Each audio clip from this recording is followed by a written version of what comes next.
नमस्कार दोस्तों। तुमसे तुम तक के आने वाले एपिसोड में कहानी एक ऐसे मोड़ पर पहुंचने वाली है जहां हर राज धीरे धीरे खुलना शुरू होगा। अनु अब पहले वाली अनु नहीं रही। अब उसने फैसला कर लिया है कि वो किसी भी कीमत पर आर्यवर्धन की असली पहचान और उसके अतीत की पूरी सच्चाई जानकर रहेगी। अब उसके मन में सिर्फ एक ही सवाल है, क्या आर्यवर्धन सच बोल रहा है या अब तक उसने सिर्फ झूठ का जाल बिछाया है। पिछले कुछ दिनों में जो भी घटनाएं हुई हैं उन्होंने अनु के मन में कई सवाल खड़े कर दिए हैं।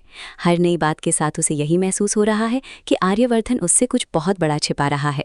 यही वजह है कि अब वो किसी की बातों पर भरोसा करने के बजाय खुद हर सच तक पहुंचना चाहती है। आने वाले एपिसोड में अनु सबसे पहले आर्यवर्धन के अतीत की जांच शुरू करेगी। वो ये पता लगाने की कोशिश करेगी कि आखिर राजीव भाटिया कौन था और उसका आर्यवर्धन से क्या रिश्ता है। उसे शक है कि यही नाम पूरी कहानी की सबसे बड़ी कड़ी है। अगर इस नाम का रहस्य खुल गया तो कई ऐसे सवालों के जवाब भी मिल जाएंगे जो अब तक रहस्य बने हुए हैं।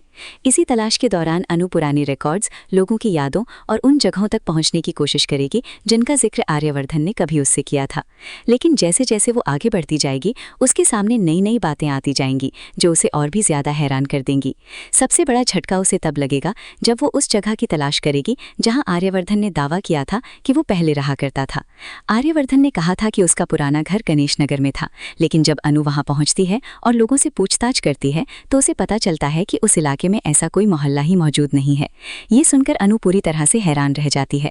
अब उसके सामने सबसे बड़ा सवाल यही होगा कि अगर गणेश नगर नाम की कोई जगह ही नहीं है तो आखिर आर्यवर्धन ने उससे ये झूठ क्यों बोला। क्या वो अपनी असली पहचान छिपाना चाहता है या फिर उसके अतीत में ऐसा कुछ हुआ है जिसे वो किसी भी हाल में दुनिया के सामने नहीं आने देना चाहता। ये सच सामने आने के बाद अनु का भरोसा एक बार फिर टूट जाता है। उसे एहसास होता है कि जिस इंसान पर उसने भरोसा किया उसी ने उसे सबसे ज्यादा बातें छिपाई। लेकिन इस बार अनु टूटने के बजाय और मजबूत हो जाती है। वो तय करती है कि अब वो आधे सच पर नहीं रुकेगी बल्कि पूरी सच्चाई सामने लाकर रहेगी। दूसरी तरफ आर्यवर्धन भी समझ चुका है कि अनु अब उसके बहुत करीब पहुंच चुकी है, इसीलिए वो हर संभव कोशिश करेगा कि कोई भी ऐसा सबूत अनु के हाथ ना लगे जिससे उसका अतीत सामने आ जाए।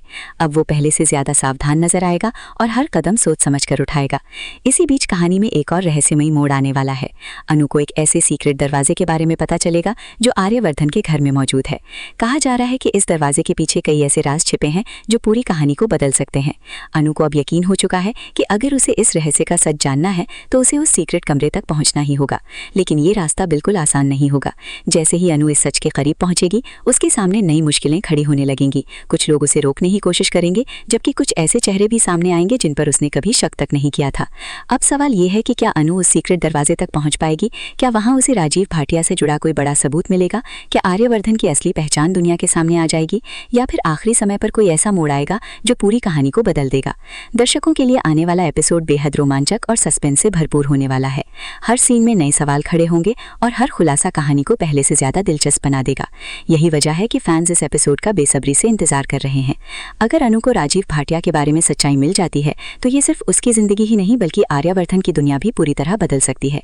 वहीं अगर आर्यवर्धन समय रहते अपने राज छिपाने में कामयाब हो जाता है तो अनु की तलाश और भी लंबी हो सकती है। अब देखना दिलचस्प होगा कि आने वाले एपिसोड में किसकी जीत होती है, अनु की सच्चाई की तलाश या फिर आर्यवर्धन के छिपे हुए राज। क्या सच आखिरकार सामने आएगा या फिर कहानी में एक और नया ट्विस्ट सबको चौंका देगा? आपको क्या लगता है, अनु आर्यवर्धन उर्फ राजीव भाटिया की असली सच्चाई जान पाएगी या नहीं? अपनी राय कमेंट में जरूर बताइए। अगर आपको टीवी सीरियल्स की ऐसी ही लेटेस्ट अपडेट पसंद आती हैं तो वीडियो को लाइक करें, चैनल को सब्सक्राइब करें और बेल आइकन जरूर दबाएं ताकि आने वाली हर नई अपडेट सबसे पहले आपको मिल सके। मिलते हैं अगली वीडियो में, तब तक के लिए धन्यवाद।